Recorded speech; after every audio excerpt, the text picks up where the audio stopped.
بسم اللہ الرحمن الرحیم نحمدہ ونستعینہ ونستغفرہ ونعوذ باللہ من شرور انفسنا ومن سیئات اعمالنا من یہدہ اللہ فلا مضل لہ ومن یضللہ فلا ہادی لہ ونشہد ان لا الہ الا اللہ نشہد ان محمدا عبدہ ورسولہ رب اشرح لی صدری ویسر لی امری واحلل عقدۃ من لسانی یفقہوا قولی۔ السلام کی خلافت کو اللہ تعالیٰ نے دنیا میں قائم کرنے کا ارادہ کیا تو فرشتوں سے بظاہر ان کا امتحان لینے کے لیے اس ارادے کا ذکر کیا تاکہ وہ اپنی رائے بھی بتائیں۔ تو فرشتوں نے اپنی یہ رائے پیش کی کہ انسانوں میں تو ایسے لوگ بھی ہوں گے جو زمین میں فساد پھیلائیں گے اور زمین میں خون ریزی کریں گے، اور فرشتوں کو اللہ تعالیٰ کی یہ رائے سمجھ میں نہیں آئی، اسی لیے انہوں نے یہ رائے دی، کیونکہ فرشتے تو اللہ تعالیٰ کے فرما بردار ہیں، وہ گناہوں سے معصوم ہیں، ان سے تو برائی ممکن ہی نہیں، اور وہ تو اللہ کی تسبیح بیان کرتے ہیں، اللہ کی حمد و ثنا بیان کرتے ہیں، اور وہ دنیا کے تمام انتظامات بھی صحیح طرح سے بغیر گناہ کے کر سکیں گے۔ تو اللہ تعالیٰ نے انہیں ایک حکیمانہ انداز میں جواب دیا کہ میں زیادہ جانتا ہوں کہ کون زمین کی خلافت سنبھال سکتا ہے اور کون زمین کی خلافت نہیں سنبھال سکتا ہے۔ یہاں اللہ نے فرشتوں سے مشورہ لیا تو اللہ کو ضرورت نہیں مشورے کی، مگر اس سے انسانوں کو مشورے کی تعلیم دینی تھی، جیسے کہ نبی صلی اللہ علیہ وسلم کو صحابہ کرام سے مشورہ لینے کی ہدایت قرآن کریم میں فرمائی گئی۔ حالانکہ آپ صلی اللہ علیہ وسلم پر تو وحی آتی تھی اور تمام معاملات آپ صلی اللہ علیہ وسلم کو وحی کے ذریعے بتائے جا سکتے تھے، مگر آپ صلی اللہ علیہ وسلم کے ذریعے مشورے کی ایک سنت جاری کرنی تھی، اور اس سے امت کو سکھانے کا مقصد تھا۔ آپ صلی اللہ علیہ وسلم کو بھی مشورے کی اس لیے تاکید کی گئی، اور اس واقعے سے ایک فائدہ تو مشورے کا حاصل ہوا، اور دوسرا فائدہ قرآن کے الفاظ سے یہ معلوم ہوتا ہے کہ انسان کی پیدائش سے پہلے فرشتے یہ سمجھتے تھے کہ ہم سے زیادہ افضل کوئی مخلوق اللہ تعالیٰ نہیں پیدا کریں گے۔ سب چیزیں فرشتوں کے مزاج سے ایک دم الگ تھیں۔ یہ علم صرف آدم علیہ السلام کو ہی سکھایا جا سکتا تھا، انہی کو سکھایا گیا، اور یہ بھی ہو سکتا ہے کہ تعلیم سب کے لیے عام ہو، مگر چونکہ آدم علیہ السلام کی فطرت میں یہ سب تھا اس لیے وہ سیکھ گئے، اور فرشتوں کی فطرت میں نہیں تھا اس لیے وہ نہیں سیکھ پائے۔ دنیا میں یہ سلسلہ خلافت اللہ کو قائم کرنی تھی۔ یہ خلافت آدم علیہ السلام سے شروع ہو کر خاتم الانبیاء صلی اللہ علیہ وسلم تک ایک ہی انداز میں چلتا رہا، یہاں تک کہ نبی صلی اللہ علیہ وسلم اس زمین پر اللہ کے آخری خلیفہ ہو کر بہت ہی اہم خصوصیات سے تشریف لائے۔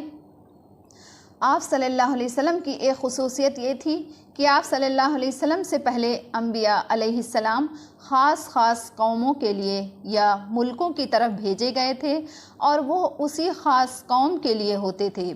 ابراہیم علیہ السلام ایک قوم کی طرف آئے، لوط علیہ السلام دوسری قوم کی طرف بھیجے گئے، حضرت موسیٰ علیہ السلام اور عیسیٰ علیہ السلام اور ان کے بیچ آنے والے انبیاء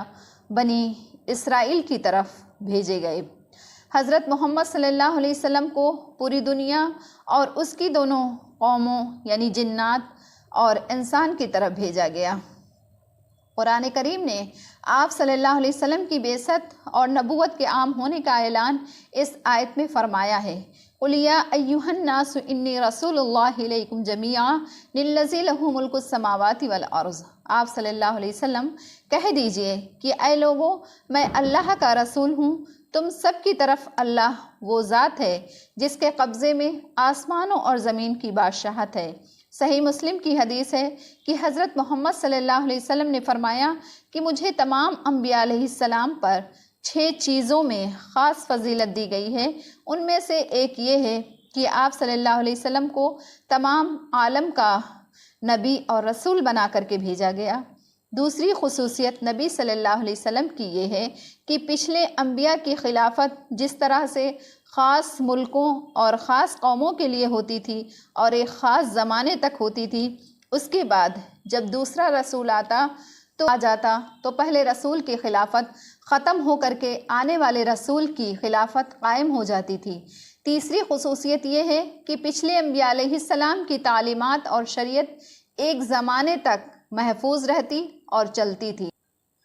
ہمارے رسول اللہ صلی اللہ علیہ وسلم کو اللہ نے خاتم الانبیاء بنا دیا۔ آپ صلی اللہ علیہ وسلم کی خلافت قیامت تک رہے گی۔ آپ صلی اللہ علیہ وسلم کا دین اور شریعت قیامت تک محفوظ رہے گا۔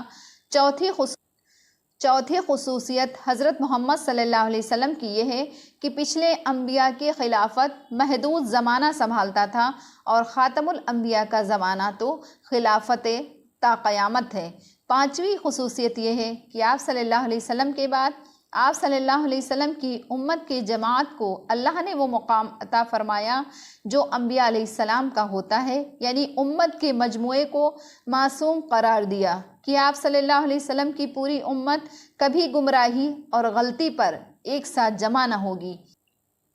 حدیث سے معلوم ہوتا ہے کہ آپ صلی اللہ علیہ وسلم نے ارشاد فرمایا کہ میری امت میں ہمیشہ ایک جماعت حق پر قائم رہے گی، دنیا کتنی ہی بدل جائے مگر ایک جماعت ہمیشہ حق کی حمایت کرتی رہے گی۔ خلاصہ یہ ہے کہ اللہ نے اپنے فرشتوں کو مخاطب کر کے جو ارشاد فرمایا کہ میں زمین میں اپنا نائب بنانے والا ہوں، یعنی تمام آسمانوں اور زمین پر قدرت اللہ تعالیٰ کی ہی ہے۔